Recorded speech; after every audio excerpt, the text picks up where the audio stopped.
পিসিটেক বিডির পক্ষ থেকে সকলকে স্বাগতম। পিসিটেক বিডি ল্যাপটপের কি ধরনের সার্ভিস প্রোভাইড করে থাকে সে সম্পর্কে আজকে আলোচনা করব।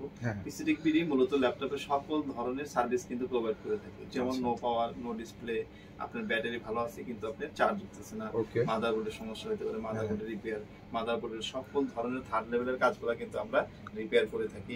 এছাড়াও ডিসপ্লে প্রবলেম, এসএসডি সমস্যা, হার্ড ডিস্কের সমস্যা, সব অর্থাৎ ল্যাপটপের যাবতীয় যত ধরনের সমস্যা সকল ধরনের সমস্যা সমাধান করে থাকি পিসিটেক বিডি। অনেক সময় একটা কমন প্রবলেম যেটা ল্যাপটপ স্লো হয়ে যায়, এই প্রবলেমটা কি রিপেয়ার করা যায়? একটা প্রশ্ন করেছেন, ল্যাপটপ স্লো হবে এটাই স্বাভাবিক। একটা ল্যাপটপ যখন আপনার 7 থেকে 8 বছর ইউজ করা হয় তখন কিন্তু এটা স্লো হবে, এটাই স্লো হয়ে যায়, কাজ করতে পারে, স্বাভাবিক একটা ব্যাপার।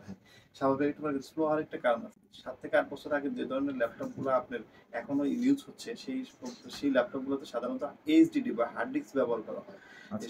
এই হার্ড ডিস্কগুলো ঘুরতে ঘুরতে ওটার ভিতরে ডিস্ক থাকে, ডিস্কগুলো ঘুরতে ব্যাক সেক্টর করে, যার কারণে ল্যাপটপগুলো স্লো হয়ে যায়। সেক্ষেত্রে কাস্টমার কিন্তু নামে মাত্র অল্প কিছু টাকা খরচ করে আপনার একটা ল্যাপটপ সেই নতুনের চেয়েও বেশি ফাস্ট করতে পারে।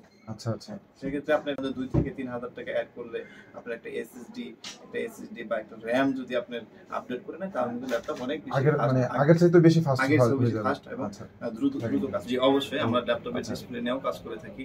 ল্যাপটপের ডিসপ্লের ব্যাপারটা একটু আপনাকে শেয়ার করি। ল্যাপটপের ডিসপ্লেগুলো কিন্তু সব ধরনের প্রবলেমগুলো আপনার সলভ করা সম্ভব হয়, কারণ কিছু ক্ষেত্রে ডিসপ্লেগুলো আপনার চেঞ্জ করতে হয়।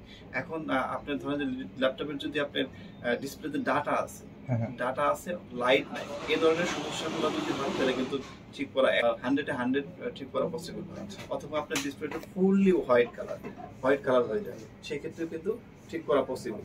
কিন্তু আপনার ধরেন যে গার্বেজ হয়ে গেল, ভেঙে গেল, এই ধরনের প্রবলেম কিন্তু সলভ করা সম্ভব না। গ্রিন লাইনে তো মনে হয় সমস্যা রিপেয়ার করা যাবে না, গ্রিন লাইনটা হচ্ছে রিপেয়ার করা সম্ভব না। অর্থাৎ যে প্রবলেমগুলো প্যানেলে না হয়ে সার্কিট রিলেটেড যে ধরনের সমস্যা আছে সেই প্রবলেমগুলো কিন্তু আমাদের এখানে খুব সহজে আপনি রিপেয়ার করতে পারেন, এবং খুবই অল্প প্রাইজের ভিতরে। একটা ডিসপ্লে সার্ভিস করতে আমরা ধরেন যে 1500 থেকে 2000 টাকা আমরা বিল করে থাকি।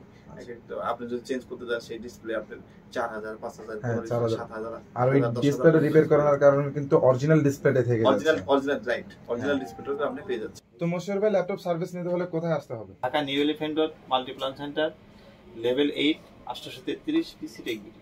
আচ্ছা, ঢাকার বাইরে যারা আছেন, অর্থাৎ ঢাকার আশেপাশে, আমরা তো ঢাকার ভিতরে হোম সার্ভিস দিয়ে থাকি, আর ঢাকার বাইরে বা ঢাকার আশেপাশে যারা আছে কুরিয়ার সার্ভিস আমাদের কাছে পাঠাতে পারেন। কুরিয়ার সার্ভিসে পাঠালে অবশ্যই আমাদের যে নাম্বার দেওয়া থাকবে তার সাথে কনফার্ম হয়ে নাম্বারের সাথে মিলিয়ে তাদেরকে কনফার্ম করে পাঠাবেন। পাঠালে আমরা আমাদের এখানে কাজ করে দেন হচ্ছে আবার আপনার কাস্টমারের ঠিকানায় পাঠিয়ে দেব। মানে সারা বাংলাদেশের যে কোনো প্রান্ত থেকে ল্যাপটপ রিপেয়ার করা সম্ভব।